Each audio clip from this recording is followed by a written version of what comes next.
In the short-term rental world, February has a tendency to be a tale of 2 months. And here's what I mean by that. In February, depending on where you are in the world, you have a tendency to see that your bookings tend to decline because in some parts of the world, February starts entering the slow season. Now, I've always said that the short-term rental game is very regional. For example, in Florida or South Florida specifically, we don't see that. In fact, February of this year has been my highest booking or the highest revenue month that I've had since I started this game. So for example, we saw an increase in revenue by 37% in February. So for us, that was a great month. And going back to the tales of the 2 months is February also historically is a month in which we get to see an increase in bookings, but for future dates. Why? Because most people use the month of February to start planning their vacations, specifically for their spring and summer vacations. So you're going to see an increase in your bookings in February. When we look at the broader picture, and the reason I'm mentioning this and the purpose of the video really is because I want you to understand that based on the data, if you are a host or an investor, you should be very optimistic. And it's surprising, especially for me,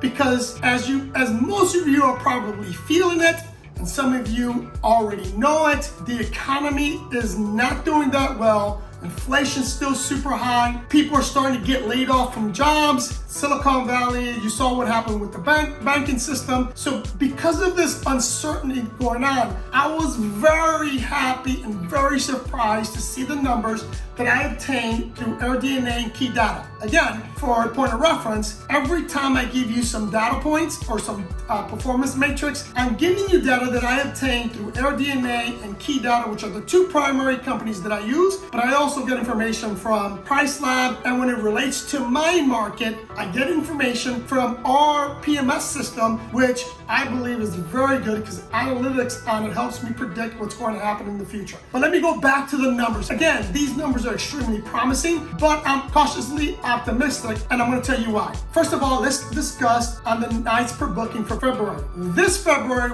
according to AirDNA, there was 12.9 million bookings in February. Now that marks the lowest level of demand since February 2022, but it still represents an increase of 17.9% year over year. I hope that made sense. And this was up 14% year over year from January. So if we use January as a year over year marker, February saw a 17%, which is a 3% increase from January. Very good numbers, right? So for future stays, again, as I stated, February is a month in which a lot of people use to book future dates. So here's the numbers for that. According to our DNA, in the books, we have 18.3 million nights already booked for future dates going into 2023. That also is an increase of 14.8% year over year. Again, these numbers are phenomenal. So in the broader scope of things, what does that mean to you? Like I stated, it should make you feel very good. You should be cautiously optimistic because so far, so good. As always, I like to give you some performance markers or performance matrix markers, and I'm gonna go over the ones that I gave you before. These are current up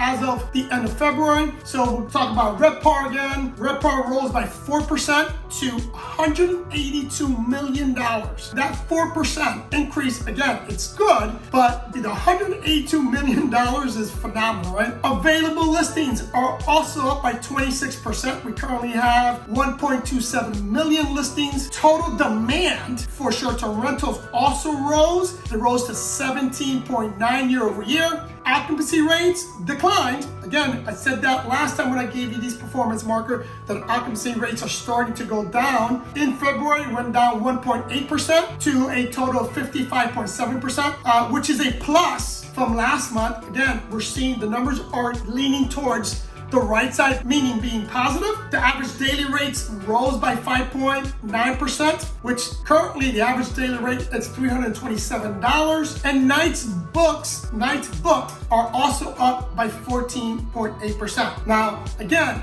these numbers are all good with the exception of occupancy rates, which as if you're a host or an investor, you understand that occupancy rates along with RevPAR is what makes your profits. Now, what's important here is that even though occupancy rates continue to go down, but the reason being, as I mentioned, is because supply is up. It's a supply and demand issue. We have way too many short-term rentals, hence why the occupancy rates are going down. But the positives are the demands continue to increase. And the amount of supply is slowing down, meaning less people are putting their properties on Airbnb, or, it's one of the biggest factors as to why that demand went down and the occupancy rates got closer to where we want them to be, is because a lot of people from September of 2022 to December of 2022 got out of the game. That was a very, very rough patch for short-term rentals. And those of you that are not professionals, those of you that were not ready,